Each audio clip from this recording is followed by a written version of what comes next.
वक्फ board ने तो दिल्ली की सड़कों पर अपना दावा ठोक दिया है, कूड़ेदान पर दावा ठोक दिया है, डीडीए के ऑफिस पर दावा ठोक दिया है, मुंबई का एंटीलिया भी उनका ही है, ताजमहल भी उनका ही है। कुछ कुछ निकलेगा इसका समाधान, या सब कुछ वक्फ बोर्ड का ही हो जाएगा? देखिए, इसका मैं तीन समाधान बताता हूँ। पहला समाधान तो यह है कि सरकार को बिल वापस ले लेना चाहिए अपना, और सरकार को हमने जो पीआईएल चैलेंज किया है कोर्ट में उसका हमारा समर्थन कर देना चाहिए। हम जड़ से इसको खत्म करा देंगे, कोर्ट से हमारी गारंटी है। हमने इस वक्त पैक्ट को कोर्ट में चैलेंज किया है, मामला कोर्ट में चल रहा है, और मैं कह रहा हूं सरकार हमारी पीआईएल का समर्थन कर दे। फाइनल हियरिंग हम करवा देते हैं 2-4 महीने के अंदर। सरकार कह दे भैया फाइनल हियरिंग करो, सारा टेंशन खत्म, ना जेपीसी चाहिए, ना पार्लियामेंट चाहिए, ना कुछ नहीं चाहिए, कोर्ट से खत्म करा देंगे 100%, मेरी गारंटी है। क्यों? क्योंकि ये जो वक्फ एक्ट है ये केवल अनकॉन्स्टिट्यूशनल ही नहीं है बल्कि अनकुरानिक, अन इस्लामिक भी है। सबसे मेन इंपॉर्टेंट तो अनकॉन्स्टिट्यूशनल है। दूसरा क्या तरीका है कि फिर या तो जैसा ये वक्फ एक्ट है एज इट इज एक सनातन एक्ट बन जाए, इसमें जितनी शक्तियां हैं वो सारी शक्तियां सनातन एक्ट को मिल जाए। इसमें 7 मेंबर का वक्फ बोर्ड है, सारे 7 मुस्लिम रहते हैं, ऐसे सनातन एक्ट होगा उसमें 7 हिंदू रहेंगे। इसमें एक सर्वेयर रहेगा वक्फ एक्ट में, वो जाके घूम घूम के देखता, अच्छा ये प्रॉपर्टी वक्फ की है, ये प्रॉपर्टी वक्फ की है, यहाँ बाबर का घोड़ा घास खाता था ये वक्फ की हो गई, औरंगजेब का गधा यहाँ घास खाता था ये भी वक्फ पे हो गई, यहाँ पे हुमायूं की बकरी चरती थी ये भी वक्फ की हो गई, ये नवाबों की ज़मीन तो ये भी वक्फ की, निज़ामों की ज़मीन तो ये भी वक्फ की, ज़मींदारों की ज़मीन तो ये भी वक्फ की, जागीरदारों की ज़मीन तो वो भी वक्फ की। तो फिर तो सनातन एक्ट में भी सर्वेयर जाएगा, बोलेगा ये इंद्रप्रस्थ, ये दिल्ली पहले इंद्रप्रस्थ था, युधिष्ठिर ने बसाया था, पूरा दिल्ली हिंदुओं का। मुर्शिदाबाद पहले उसको कीर्तेश्वरी कहते थे, हिंदुओं का था, पूरा मुर्शिदाबाद हिंदुओं का। जिसको फरीदाबाद कहते हैं इसको तिलप्रस्थ कहते हैं, महाभारत कालीन नगर है, इसको युधिष्ठिर ने बसाया था। पूरा पूरा का पूरा फरीदाबाद नाम भी बदल जाएगा, पूरा तिलप्रस्थ हो जाएगा। गाजियाबाद को गजप्रस्थ कहते थे महाभारत के समय में, हस्तिनापुर का पार्ट हुआ करता था। फिर पूरा पूरा गाजियाबाद हिंदुओं का गजप्रस्थ, क्योंकि सनातन भाई अधिकार वही रहेगा ना। फिर तो हिंदू भी जा जाके बोलेगा भैया देखो ये जो जगह है इसका प्राचीन नाम ये था, ये पूरी पूरी हिंदू की जमीन हो गई। जब वो बाबर, हुमायूं, तुगलक, गजनी, गोरी की जमीन को वक्फ की प्रॉपर्टी बता रहे हैं, निजामों की, जागीरदारों की, जमींदारों की जमीन को, नवाबों की जमीन को वक्फ बता रहे हैं, तो फिर उसी परंपरा के अनुसार फिर तो पूरा भारत हिंदुओं का होगा, दूसरा कोई नहीं रह सकता। क्योंकि 15वीं शताब्दी के पहले तो यहाँ कोई मुस्लिम था ही नहीं। मुस्लिम तो यहाँ 15वीं शताब्दी के बाद शुरू हुए ना, जो कन्वर्ट करना शुरू किया, बाबर ने शुरू किया, फिर उसके बाद उसके बच्चों ने शुरू किया। अकबर ने सबसे ज़्यादा बड़ा कन्वर्जन किया। हम लोग औरंगजेब को भी जानते हैं, सबसे बड़ा कन्वर्जन तो और इसने अकबर ने किया हुआ है, सबसे बड़ा कन्वर्जन किया हिंदुओं का। समाधान 3 है। एक तो ये खत्म हो जाए, वक्फ एक्ट पूरा जड़ से खत्म होना चाहिए, इसमें बदलाव की जरूरत नहीं है। और वैसे भी किसी पहिए में 44 छेद हो जाए ना तो उसमें पंचर नहीं बनवाते किसी टायर में, वो टायर बदल देना चाहिए। इस वक्फ एक्ट को सुधारने के लिए, ठीक करने के लिए 44 अमेंडमेंट आया हुआ है। 44 अमेंडमेंट करने के बजाय इसको निकाल दें, खत्म कर दें। एक यूनिफॉर्म इंडाउमेंट कोड बनाए, यूनिफॉर्म चैरिटी कोड बनाए, यूनिफॉर्म प्रॉपर्टी कोड बनाए, सबके मुकदमों का फैसला डिस्ट्रिक्ट कोर्ट में होगा।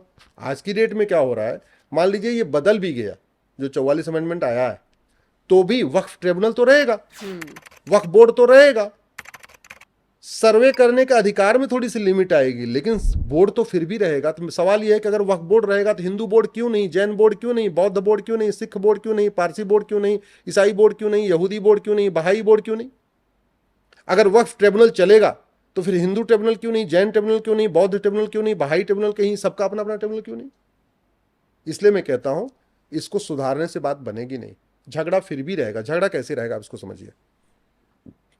सबसे ज्यादा जो दान करते हैं भारत में, माहेश्वरी समाज के लोग करते हैं, अग्रवाल समाज के लोग करते हैं, मारवाड़ी समाज के लोग, वैश्य समाज के लोग करते हैं।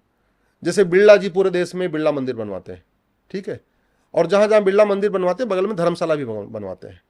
जयपुरिया धर्मशाला, पूरे जयपुरिया एक उद्योगपति हैं, वो भी पूरे देश में जयपुरिया धर्मशाला बनवाते रहते हैं। जैसे विंध्याचल में उन्होंने जयपुरिया धर्मशाला बनाया, अलग अलग जगह बनवाते रहते हैं। सवाल ये है नम्रता जी कि मान लीजिए बिरला जी एक मंदिर के लिए उन्होंने जगह देखा कि भैया हम यहाँ पे बिरला मंदिर बनवाएंगे और बिरला धर्मशाला बनवाएंगे।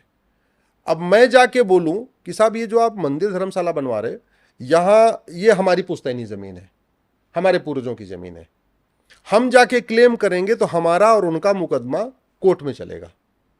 लेकिन वहीं पे मदनी साहब जाके बोल दें, ओवैसी साहब बोल दें, बुखारी साहब बोल दें, दुरानी साहब जाके बोल दें कि साहब ये बिरला जी आप जहां मंदिर बना रहे, धर्मशाला बना रहे हो, ये तो हमारे परदादा ने, हमारे पुश्तैनी, हमारे लोगों ने इसको वक्फ किया हुआ, दान किया हुआ है।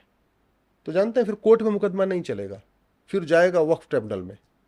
मतलब मैं कहूं बिरला जी को कि आप जहां मंदिर बना रहे हो, ये हमारे परदादा ने इसको दान किया हुआ है मंदिर बनाने के लिए, फिर हमारा और बिरला जी का मुकदमा कोर्ट में।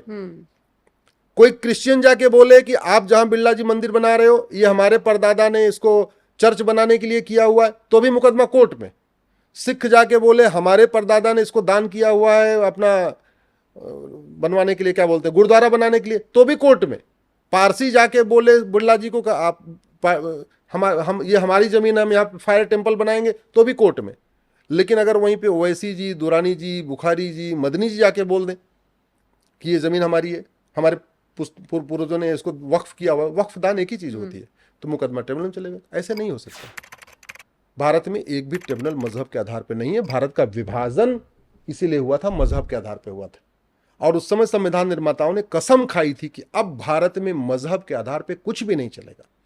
लेकिन भारत के ओट जीवी, नोट जीवी, सत्ता जीवी, पाखंडी नेताओं ने सेकुलरिज्म के नाम पे सरकार बनाने के लिए, तुष्टीकरण के लिए, मुस्लिम्स को खुश करने के लिए ये वक्फ एक्ट बना दिया, वक्फ बोर्ड बना दिया, संविधान की धज्जियां उड़ा दिया उन्होंने। भारत में वन नेशन वन कोर्ट का सिस्टम है, सारे मुकदमों का फैसला कोर्ट में होगा, वो कोर्ट सबके लिए होगी, एक कम्युनिटी के अलग से नहीं होगी। तो ये तो बाबा साहब को फूल माला चढ़ाते रहते हैं, उनको जो है 14 अप्रैल को अम्बेडकर जयंती मनाते हैं, लेकिन उनकी बात को मान कहाँ रहे हैं। इसलिए मैं कह रहा हूं ये बंद होना चाहिए। और नहीं तो फिर बदलाव भी क्यों करना, बदलाव पे जब इतना हंगामा हो रहा, फिर बदलाव भी सरकार को नहीं करना चाहिए। एकदम जितने सेक्शन हैं, जितने इसमें क्लॉज हैं, मैं कह रहा हूं कि कामा फुल स्टॉप भी मत बदलिए। जहां वक्फ एक्ट लिखा हुआ है यहां सनातन एक्ट कर दीजिए, 1995 लिखा है 2024 कर दीजिए। जहां जहां वक्फ बोर्ड लिखा है वहां वहां सनातन बोर्ड कर दीजिए। जहां वक्फ ट्रिब्यूनल लिखा हुआ है वहां सनातन ट्रिब्यूनल कर दीजिए। जहां जहां मुस्लिम लिखा है वहां वहां हिंदू कर दीजिए। बस इतना ही कर दीजिए, देखिए भी तमाशा सही हो जाएगा। फिर तो काशी, मथुरा, भद्रकाली, भोजशाला का मुकदमा कोर्ट में थोड़ी चलेगा, सनातन बोर्ड में चलेगा। फिर तो हिंदुओं के अधिकार मिल जाएगा कि वो भी जा के उंगली रखें, ये मंदिर, ये मस्जिद तब टूटी, ये मस्जिद तब टूटी, ये मस्जिद तब टूटी, ये मस्जिद, ये मंदिर तब टूटा, ये मंदिर तब टूटा, ये मंदिर तब टूटा। अब चलो भैया, कोर्ट में कोई मुकदमा नहीं चलेगा।